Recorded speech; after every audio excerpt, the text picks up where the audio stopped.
গুরুত্বপূর্ণ আলোচনা পেশ করছেন সাতক্ষীর পৌরসভার সম্মানিত আমির, বিশিষ্ট আলমদিন, বিশিষ্ট সাংবাদিক নেতা,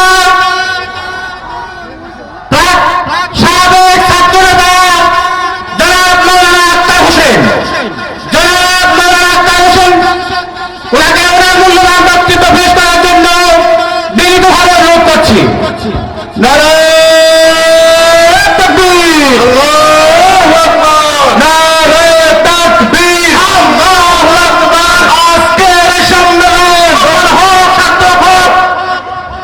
أعوذ بالله من الشيطان الرجيم بسم الله الرحمن الرحيم বাংলাদেশ জামাত ইসলামী 4 নং বদলকোট ইউনিয়ন কর্তৃক আয়োজিত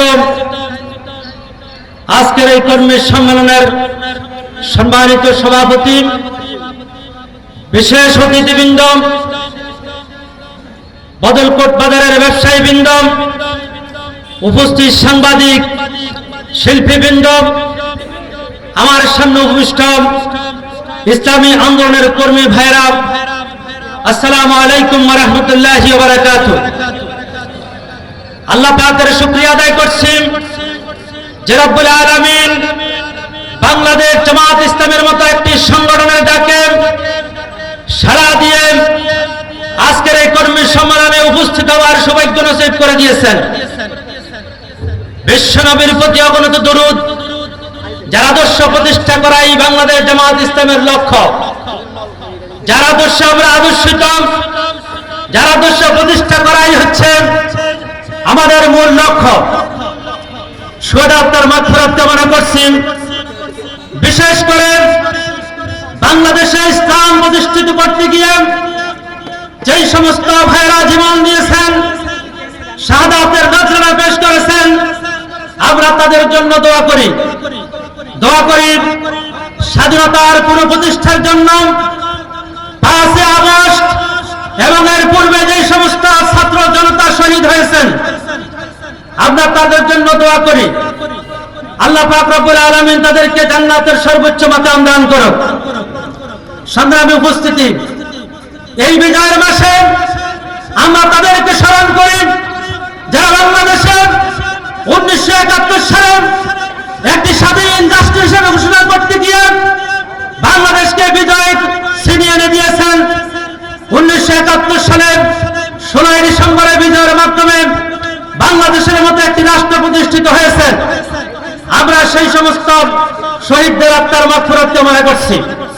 প্রিয় ভাইরা, আমি আপনাদের উদ্দেশ্যে একটা কথা জানতে চাই, যে বিজয় অর্জন করেছে 1971 সালে যারা রক্ত দিয়েছেন, জীবন দিয়েছেন, বিজয়ের আমাদেরকে বিজয়ের উপহার দিয়েছেন, আমরা কি তাদের লক্ষ্য উদ্দেশ্য সেই বিজয়, যে জন্য বিজয় অর্জিত হয়েছে, আমরা কি সেই বিজয় পেয়েছি কিনা?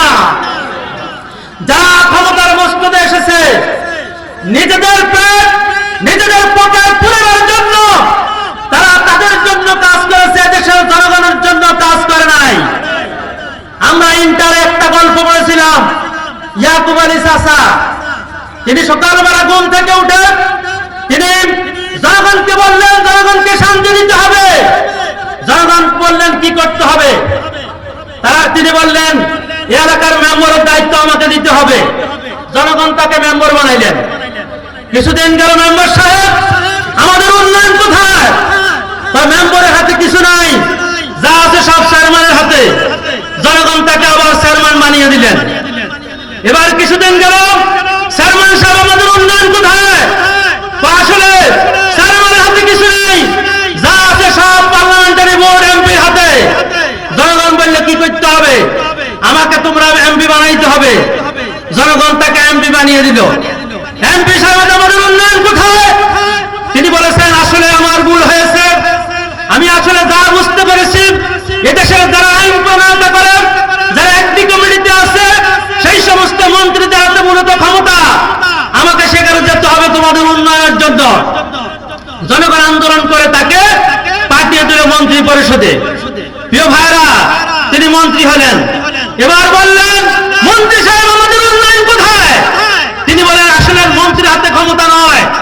টোটাল দেশের জনগণের চাবিকাঠি, উন্নয়নের চাবিকাঠি হচ্ছে একমাত্র প্রধানমন্ত্রীর হাতে। সুতরাং তোমরা আমাকে প্রধানমন্ত্রী বানাও। জনগণ আন্দোলন করে তাকে প্রধানমন্ত্রী বানিয়ে দিলেন। প্রিয় ভাইরা, তাকে ভ্রষ্ট করা হলো। আমাদের উন্নয়ন কোথায়? তিনি বলেন আন্তর্জাতিক সমস্যা আছে, দেশীয় সমস্যা আছে, রাষ্ট্রীয় সমস্যা আছে। সুতরাং জনগণের উন্নয়ন করতে হলে আমাদের ব্যাপক ক্ষমতার প্রয়োজন দরকার। যেখানে বাংলাদেশের প্রধানমন্ত্রী হয়ে গেছেন তিনি, আমার প্রশ্ন হচ্ছে আর কোন ক্ষমতা হলে এদেশের উন্নয়ন হবে?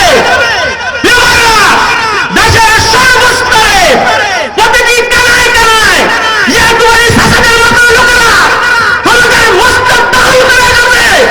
যার কারণে যারাই ক্ষমতা দেয় নিজেদের পকেট পুরায়, নিজেদের পেট পুরায়, দেশ এবং জাতির জনগণের উন্নয়নের জন্য তারা কিছু করে না।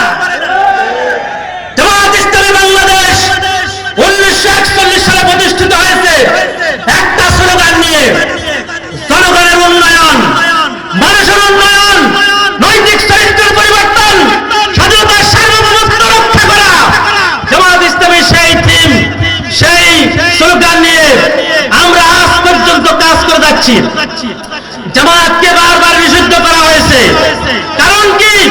একটাই কারণ, আমরা যদি ক্ষমতা যাই এদেশের অসংখ্য দলের নেতৃত্বের বাধা পড়বে, দল পচে যাবে। এই জন্য যারাই ক্ষমতার মস্তদে বসে জামাতের বিরুদ্ধে ষড়যন্ত্র করে আমাদেরকে বারবার নিষিদ্ধ করা হয়েছে। ঠিক না ব্যাটিক? প্রিয় কর্মী সমাবেশে আমি আজকে দেশ এবং জাতির উদ্দেশ্যে একটা কথা বলতে চাই।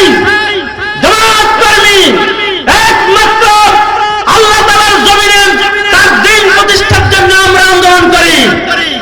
আমরা আমাদের নিজেদের পকেট পরিবর্তন আন্দোলন করি না। দেশকে কিভাবে পরিবর্তন করে দেয় সেই চিন্তায় আমরা ব্যস্ত। ইনশাআল্লাহ, আলহামদুলিল্লাহ, প্রমাণিত হয়েছে জামাতের 2 জন মন্ত্রী আমরা ক্ষমতার অংশীদারি ছিলাম।